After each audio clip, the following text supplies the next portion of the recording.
शांताकारं भुजगशयनं पद्मनाभं सुरेशं विश्वाधारं गगनसदृशं मेघवर्णं शुभांगं लक्ष्मीकान्तं कमलनयनं योगभिर्ध्यानगम्यं वंदे विष्णुं भवभयहरं सर्वलोकैकनाथं सर्वलोकैकनाथं। वसुदेवसुतं देवं कंसचाणूरमर्दनं देवकी परमानंदं श्रीकृष्णं वंदे जगद्गुरुं कृष्णं वंदे जगद्गुरुं। कृष्णाय वासुदेवाय हरे परमात्मने प्रणत क्लेश नाशाय गोविंदाय नमो नमः गोविंदाय नमो नमः।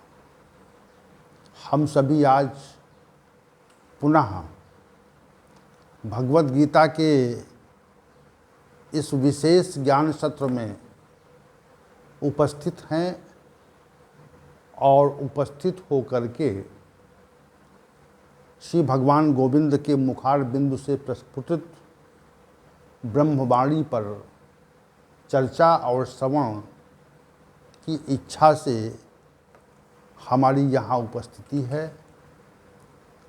तो भगवान श्री गोविंद को हमारा प्रणाम है और उनके वो हमारे साथ रहें, उपस्थित रहें, ऐसी उनसे प्रार्थना है।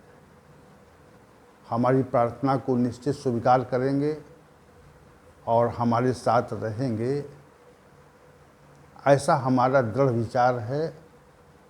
और इसी दृढ़ विचार के साथ हम नित्य प्रति ये सत्र आरंभ करते हैं और सत्र आरंभ करने के साथ ही ये सत्र का समापन भी उन्हीं की कृपा से होता है, ऐसा हमारा मानना है।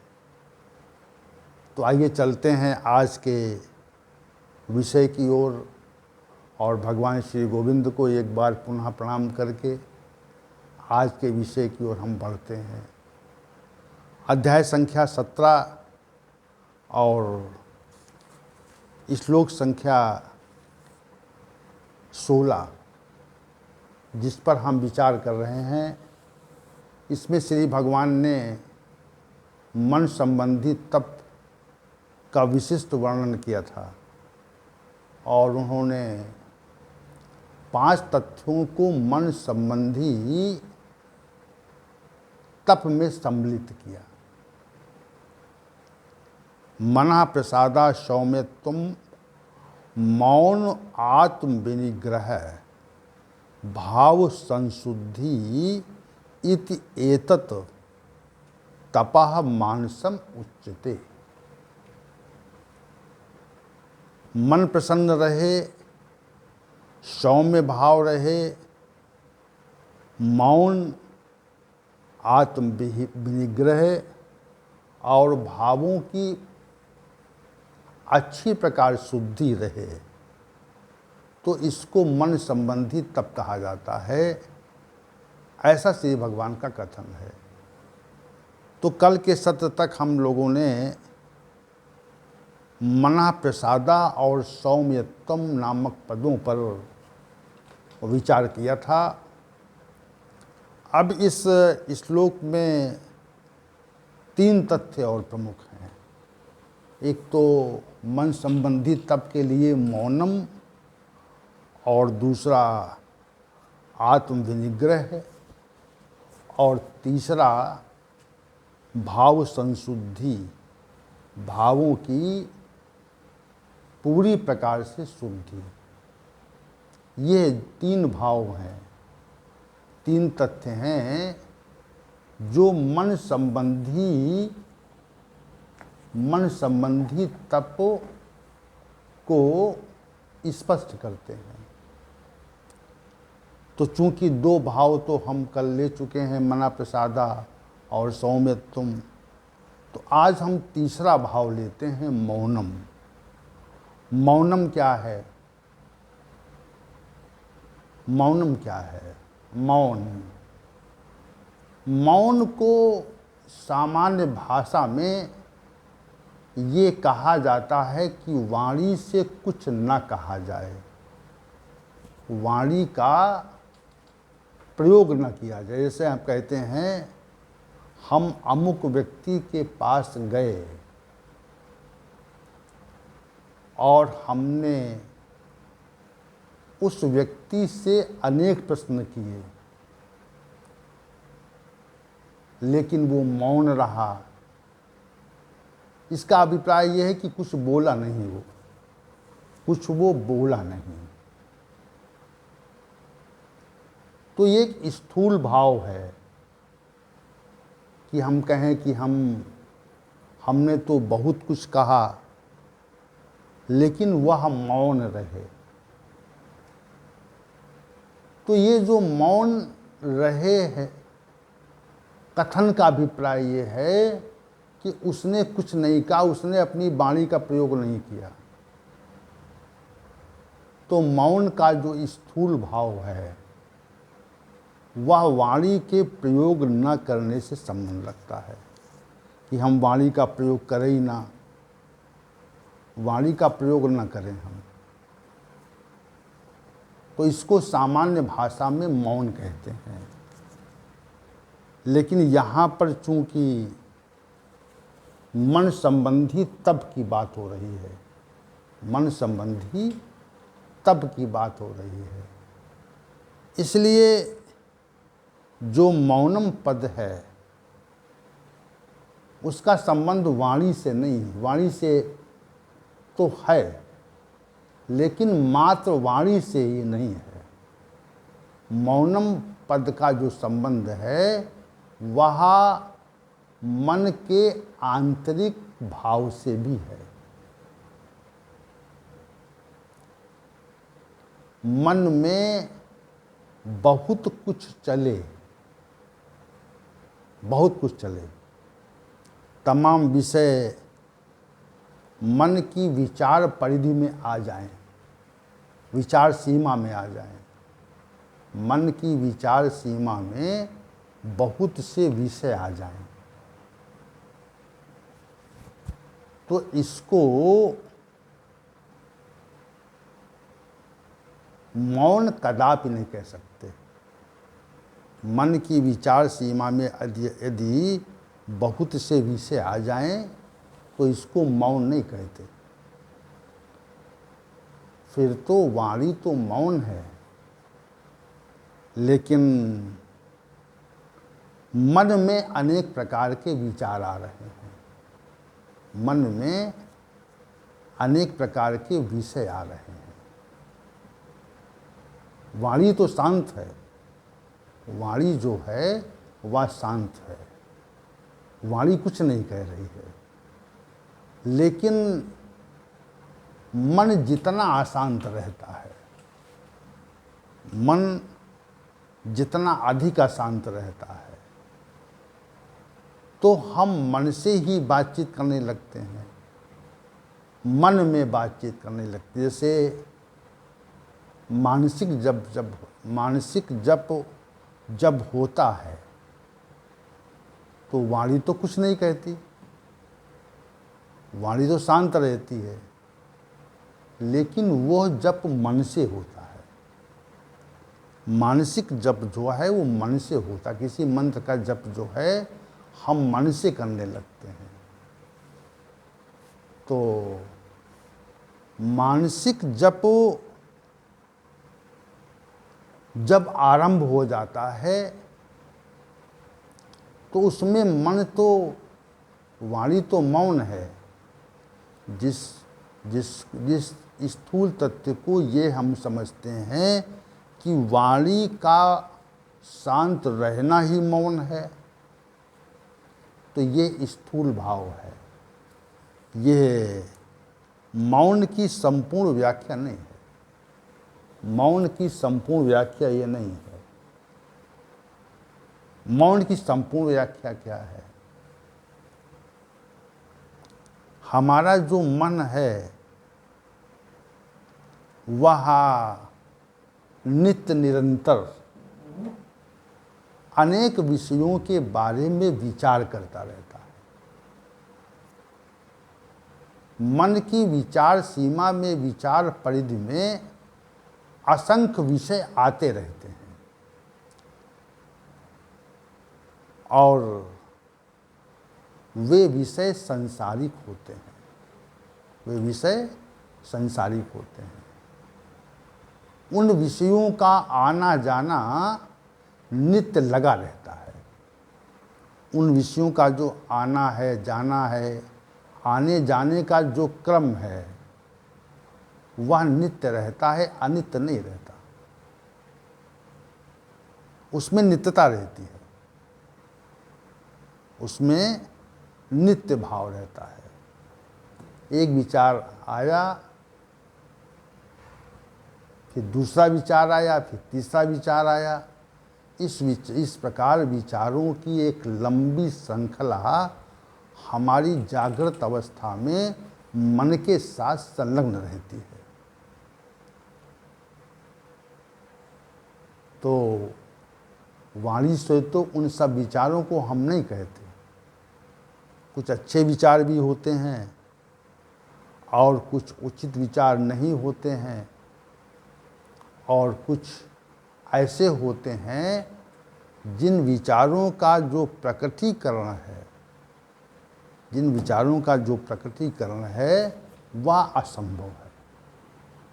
उन विचारों को हम किसी के समक्ष प्रकट नहीं कर सकते। किसी के समक्ष हम उन विचारों को प्रकट नहीं कर सकते। वाणी से ऐसे विचारों को प्रकट नहीं किया जा सकता। ऐसे भी कुछ विचार हैं तो वाणी तो नहीं बोलती, लेकिन मन बोलता है। वाणी कुछ न कहे, शांत रहे, लेकिन मन बहुत कुछ कहे। तो यह मौन का स्थूल स्वरूप तो हो सकता है, लेकिन विशेष स्वरूप, विशिष्ट स्वरूप नहीं हो सकता, कभी नहीं हो सकता। मौनम जो पद है उसमें विशेषकर वाणी का जो संबंध है कि वाणी कुछ न कहे, तो वाणी के कुछ न कहने से मौन शब्द की व्याख्या नहीं होती। मौन शब्द की व्याख्या मन के कुछ न कहने पर होती है। मन सांसारिक विषयों के संबंध का विचारण समाप्त कर दे, समाप्त कर दे, पूरी तरह से समाप्त कर दे। पूरी तरह से मन जो है वह संसार के विषय को ग्रहण करना समाप्त कर दे, ग्रहण न करे, तो ये विशेष प्रकार का मौन कहा जाता है। परंतु ऐसा संभव नहीं होता कि मन सांसारिक विषयों के विषय में विचार ही न करे। ऐसा शीघ्रता से, सहजता से संभव नहीं होता कि मन किसी विषय को सोचे ही नहीं, विचार न करे उस पर। क्योंकि सांसारिक विषय अनायास ही हमारे मन की विचारण परिधि में आते रहते हैं, आ जाते हैं। उनका रोकना निश्चित रूप से असंभव प्रतीत होता है। संसार को हम देखते हैं, संसार के साथ रहते हैं, संसार के साथ हमारा बर्ताव होता है, संसार के साथ व्यवहार होता है, संसार में चेष्टा होती है, संसारिक कर्म होते हैं, संसारिक मनुष्य से संबंध हो रहते हैं। इसलिए संसारिक विषय जो हैं बार बार हमारी ही विचारण परिधि में आते अवश्य हैं, मन की विचारण सीमा में अवश्य आते हैं। और यही मानसिक मौन का खंडन है। अब वो आएंगे कैसे नहीं, कैसे उनके आने का जो क्रम है वो कैसे समाप्त होगा, ये विषय मौन के विशिष्ट स्वरूप को स्वरूप पर विचार करना इस विषय में है कि मन में सांसारिक विषयों के चिंतन का अवरोध हो जाए, सांसारिक विषय आना समाप्त हो जाए। तो इसका एक ही उपाय है, आध्यात्मिक विषयों का यह परमात्मा के संबंध का जो विचार है, जो चिंतन है, वह मन से आरंभ किया जाए। शास्त्रों के विषयों को बार बार मन की विचारण सीमा में लाना, परमात्मा के स्वरूप के संबंध में पुनः पुनः विचार करना, पुनः पुनः विचार करना कि उसका स्वरूप क्या है, उसका स्थिति क्या है, उसका प्रभाव क्या है, उसकी सत्ता कैसी है, उसकी व्यवस्था कैसी है।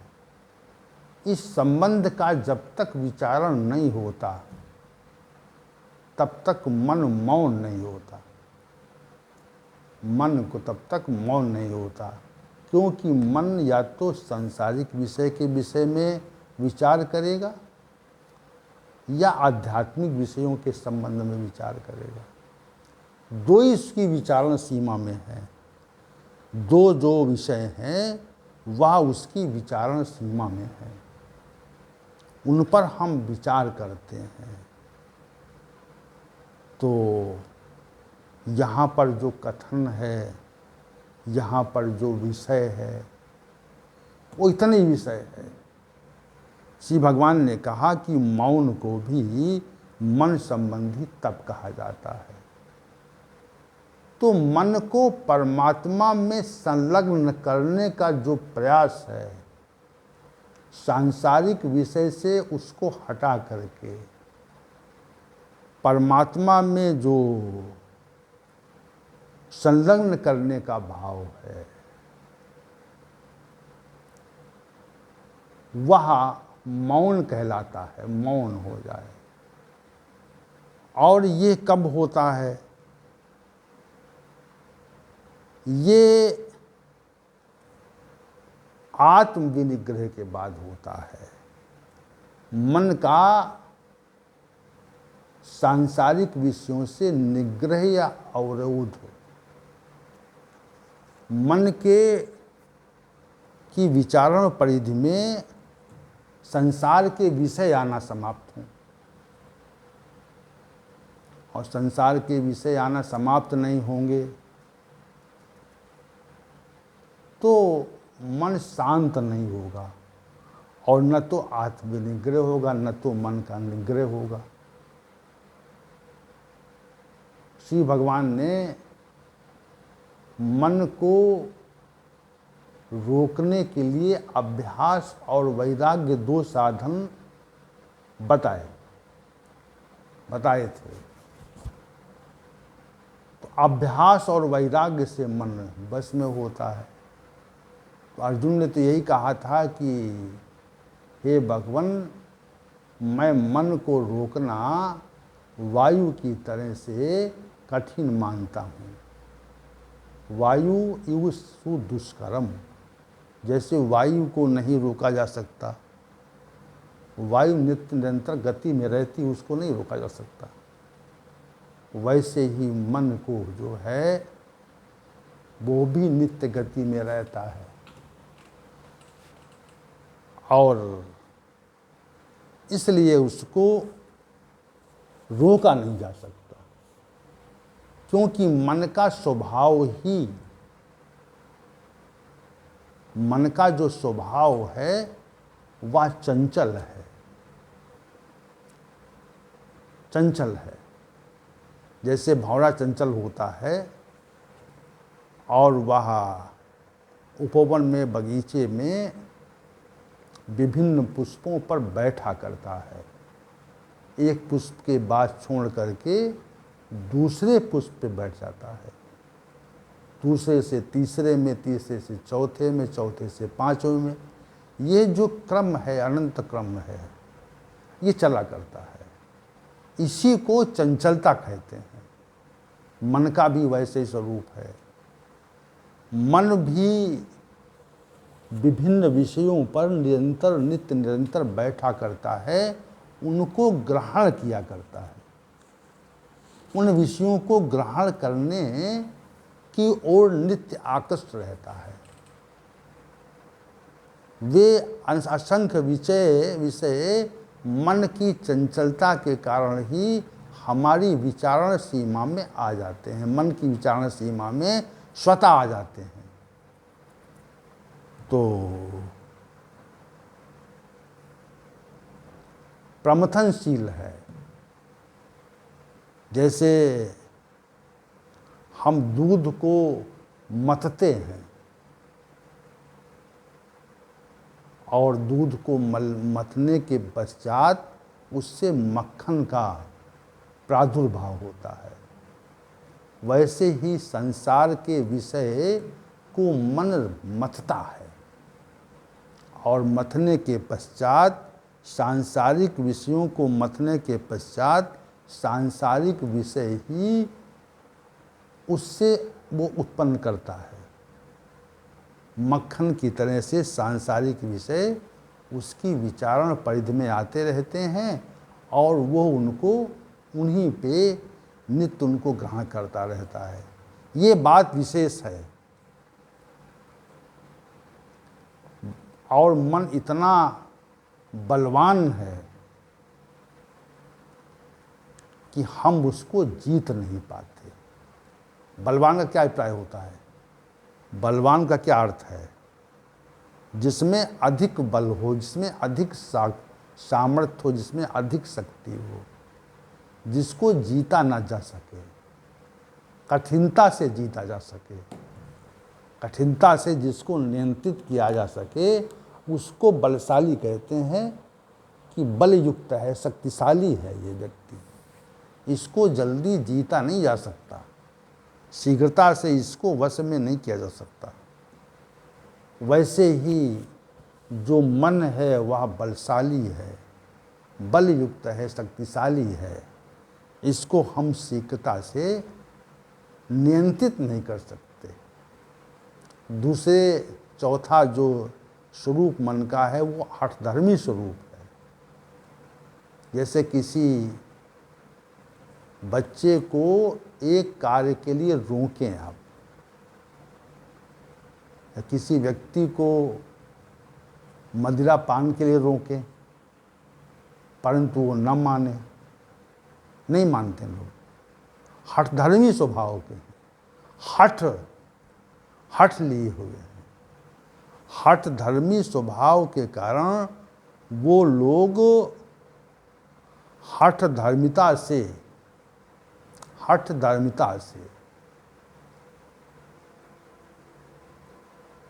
मदिरा पान करते हैं, उनको रोक नहीं सकता कोई। उसी प्रकार मन भी हठधर्मी है।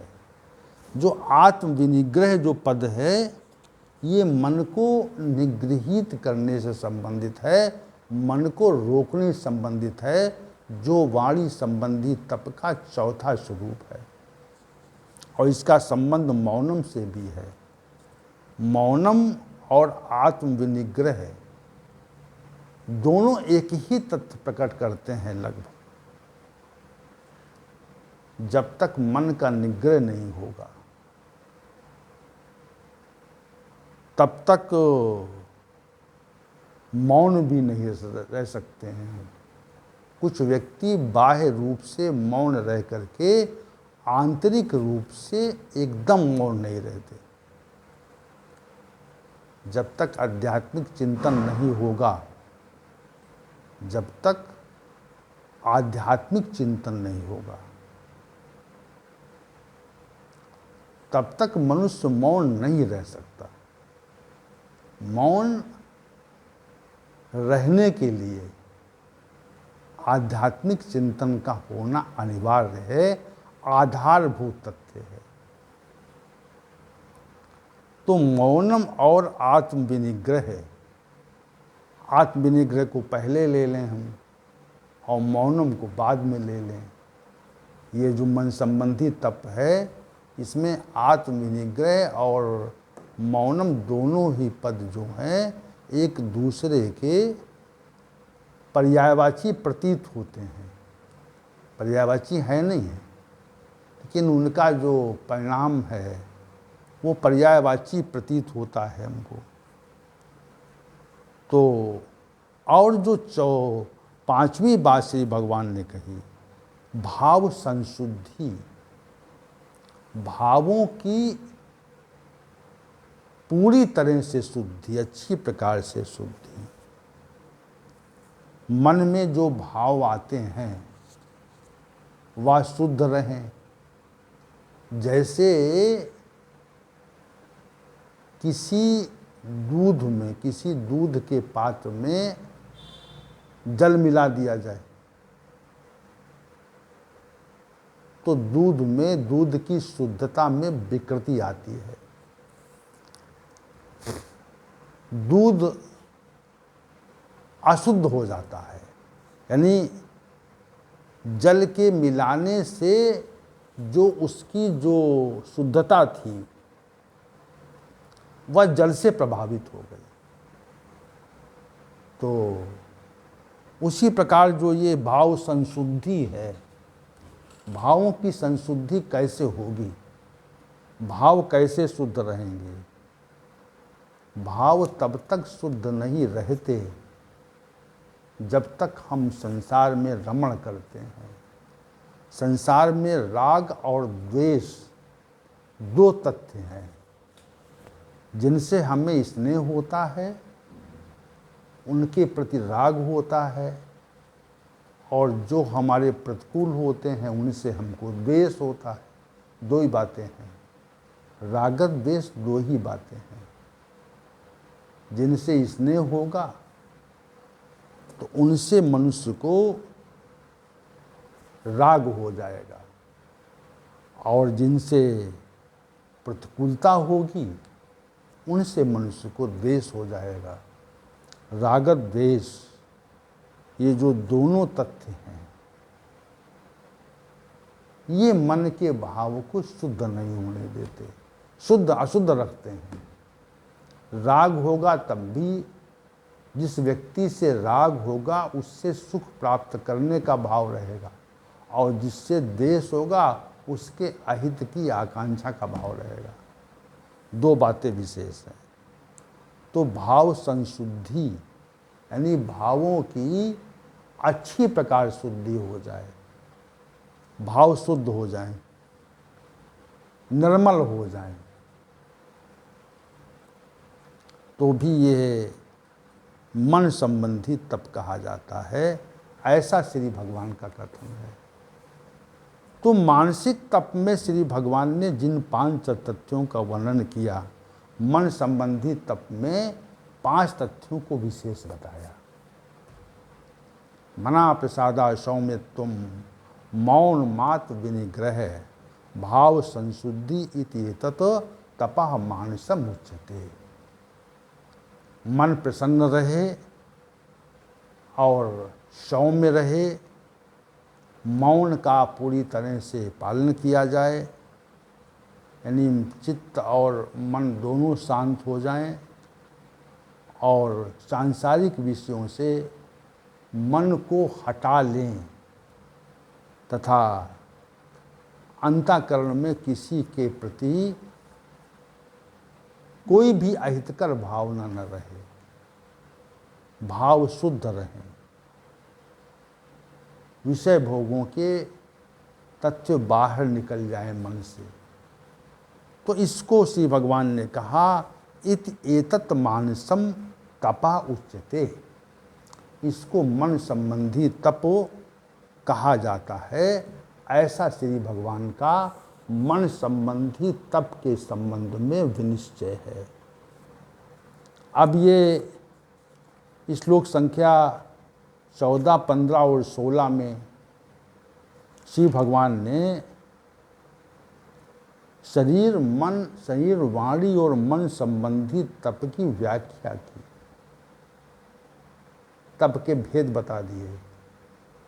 अब 3 प्रकार का तप जो है, जिसे हम सात्विक, राजसी और तामसी तप कहते हैं, इन 3 तथ्यों की व्याख्या श्री भगवान श्लोक संख्या 17, 18, 19 में करेंगे और इस विषय को हम कल से आरंभ करने का प्रयास करेंगे और जैसी फिर परमात्मा की कृपा और अनुकंपा। तो आज के सत्र का समापन और कल के सत्र का सभी को आमंत्रण। ओम सहनावतु सहनौ भुनक्तु सह वीर्यं करवावहै तेजस्विनावधीतमस्तु मा विद्विषावहै। ओम शांति शांति शांति।